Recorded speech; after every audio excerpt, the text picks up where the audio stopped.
Welcome to Pollen Weather by Pollen Wise App. It's Friday, July 17th. I'm Landon Bunderson, and this is the place for daily allergy news and forecasts.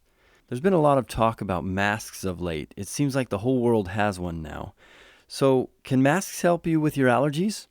Let's talk about that after the forecast. Pollen levels remain very high in northern Utah and central Texas today, as well as Seattle. East Coast moderate levels, West Coast high levels. Mold is creeping up in parts of the east as well as Texas. Central Utah remains high. Some pretty good showers in Pennsylvania and New York will take low pollen and mold levels and drive them even lower. Rain scattered across the southwest into Colorado, otherwise a relatively dry day expected today. That dry weather is definitely not helping California as fires continue to burn in the south, making air quality quite poor. A little bit more rain in the southwest would also cool things off. 100 plus in much of the southwest today.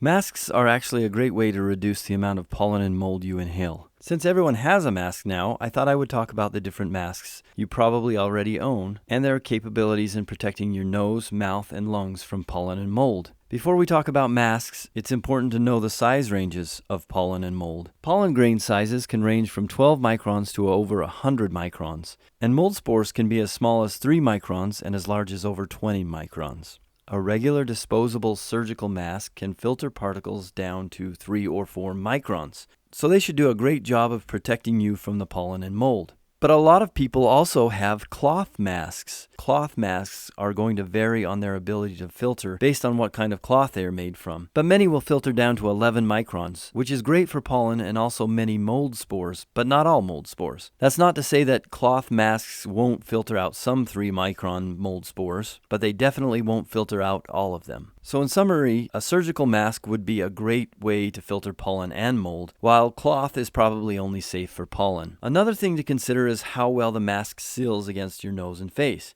If the seal isn't great, then you're drawing in unfiltered air through those cracks as you breathe, and the mask will be relatively useless. If you have to be outside for extended periods when pollen and mold are high, you should definitely consider wearing a mask. Thanks for listening. Download the Pollen Wise app for hourly pollen data, like this video, and subscribe to this channel.